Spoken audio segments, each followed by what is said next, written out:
sebelum Anda mengikuti lebih lanjut, silakan subscribe, like dan komen agar Anda bisa mendapatkan yang pertama sekali video-video saya di selanjutnya. Ingat ya, subscribe itu gratis. Kepada Hotman, salam subuh dari Hotman Paris jam 3 subuh. Seperti biasa kerja. Ada pertanyaan kepada Hotman. Kenapa sih Hotman nyiksa diri kerja tiap hari jam 3 subuh? Jawabannya simpel. Saya nggak merasa tersiksa. Saya bahagia. Ya, saya bahagia karena memang itu sudah hobi, kebiasaan, dan paling utama adalah rasa tanggung jawab terhadap klien. Rasa tanggung jawab terhadap pekerjaan kita. Kalau rasa tanggung jawab terhadap pekerjaan kita, kita benar-benar jaga, niscaya kamu akan sukses. Itu. Nah, oke. Ada pertanyaan lagi, kapan tidurnya Hotman? Anda mungkin salah persepsi terhadap Hotman. Anak istri saya tahu, dan dia tahu isi postingan video ini. Hotman itu tiap hari tidur jam 8 atau jam 9 malam. Cepat tidurnya.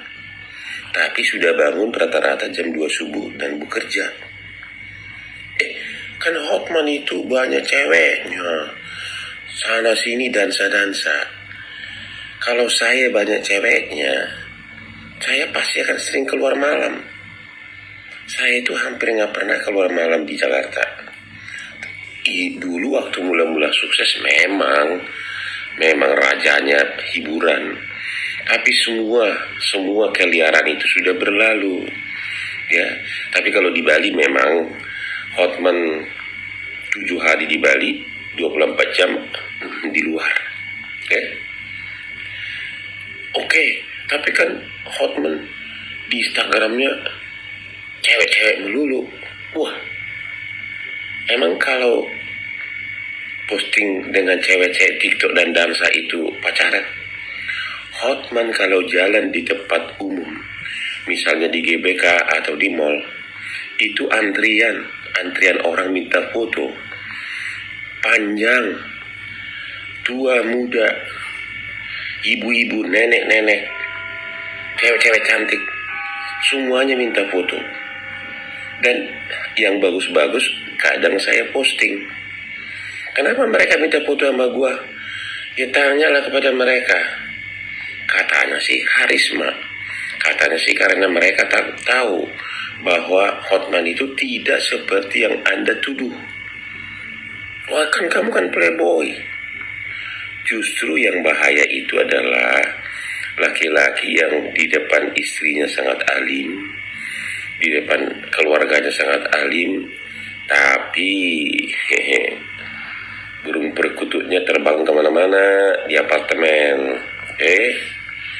Kalau di Bali itu kan Hotman dansa-dansa dengan berbagai cewek. Hotman itu dansa. Sebagian mereka itu adalah kenalan di tempat, bukannya Hotman bawa dari Jakarta. Bahkan ada beberapa kali kejadian justru yang memvideokan kejadian saya dansa-dansa di beach club itu adalah istri saya. Karena dia melihat banyak orang antri minta tolong divideoin. Oke?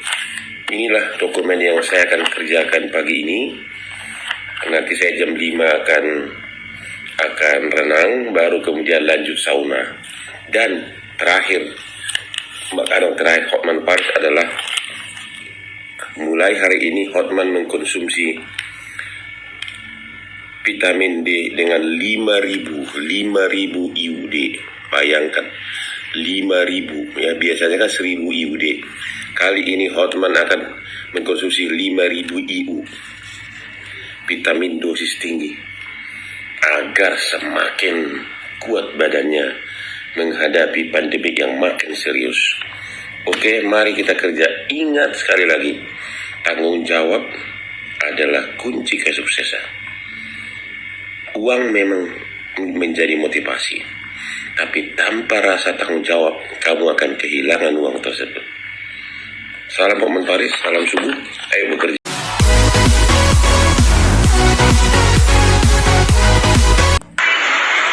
Halo kepada para musuh-musuhku.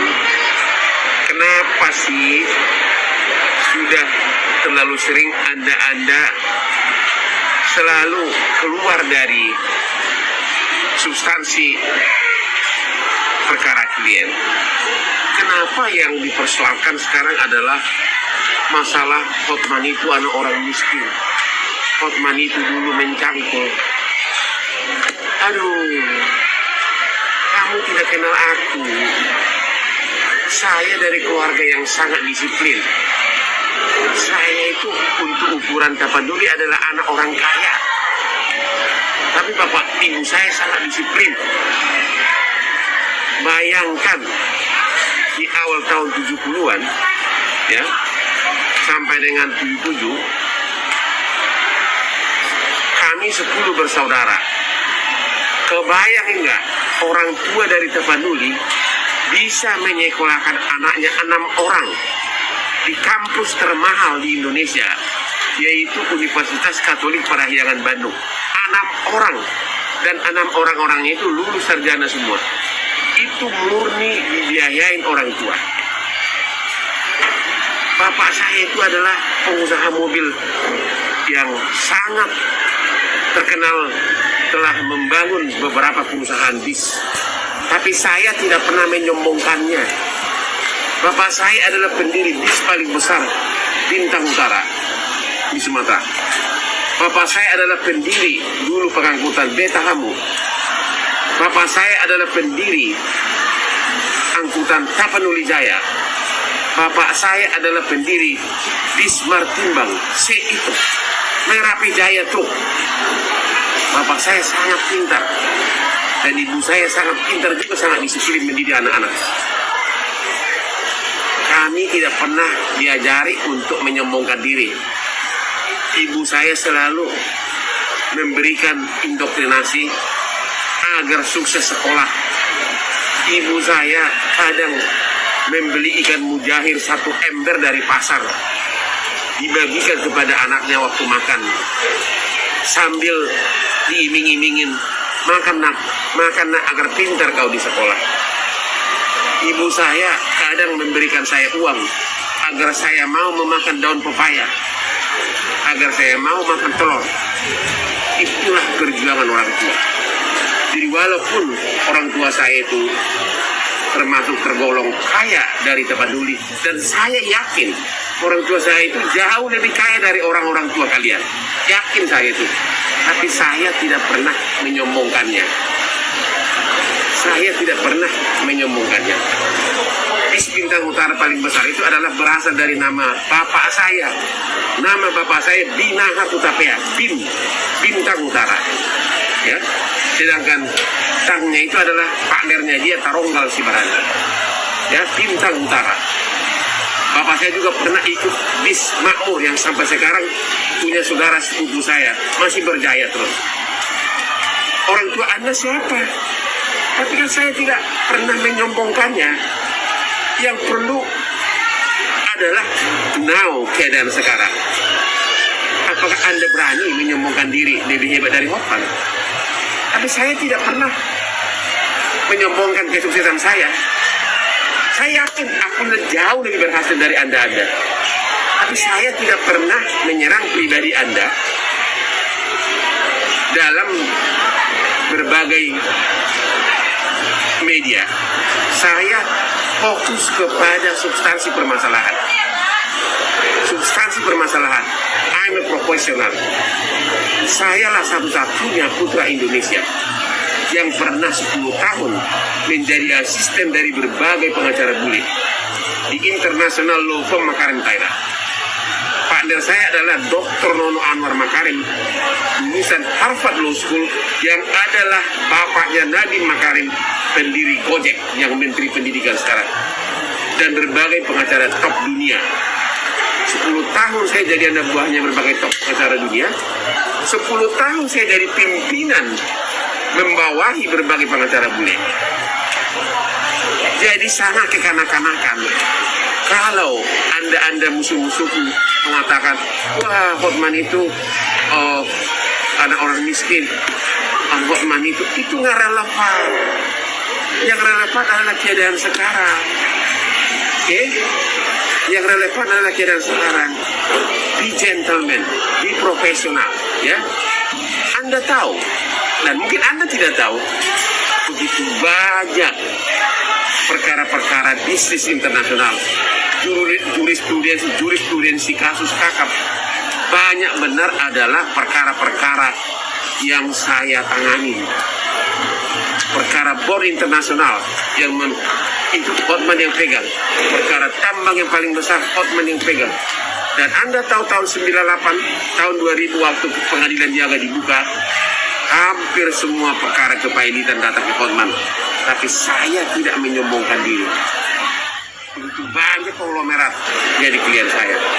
Tanya Menteri Pertahanan Pak Prabowo, 30 tahun itu keluarga klien saya.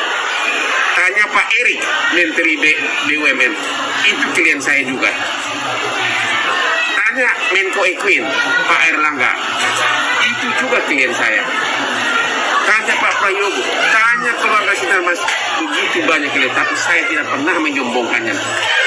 Saya tidak suka pamer murahan di TV.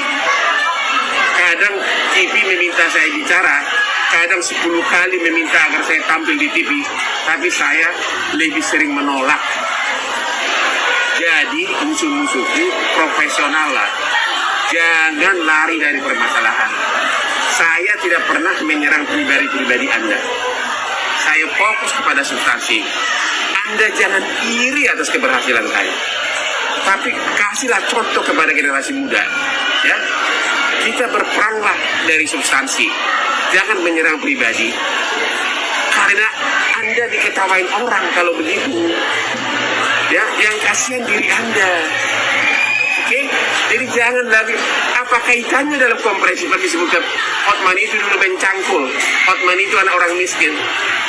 Sekali lagi saya mengatakan, saya anak orang kaya pada zamannya, ya. Saya anak orang kaya pada zamannya, cuma orang tua saya mendidik kami rendah hati, disiplin, dan memang jarang keluarga dari Tapanuli bisa meloloskan 6 orang sarjana di tahun 70-an dari universitas sekolah swasta termahal di Indonesia, yaitu Universitas Katolik Parahyangan, yang mayoritas muridnya adalah keluarga kaya etnis Tionghoa. Tapi orang tua saya 6 orang anaknya disekolahkan di Unpar dan lulus semua sarjana. Oke? Jadi bersainglah fair dan jangan iri sama saya. Salam Hotman Paris. Hai guys, jangan lupa subscribe dan tekan tanda loncengnya bila kamu ingin mendapatkan video-video yang pertama kali yang akan saya upload. Dan yang kedua, tekan tanda like ya bila kamu suka dengan video-video saya. Makasih.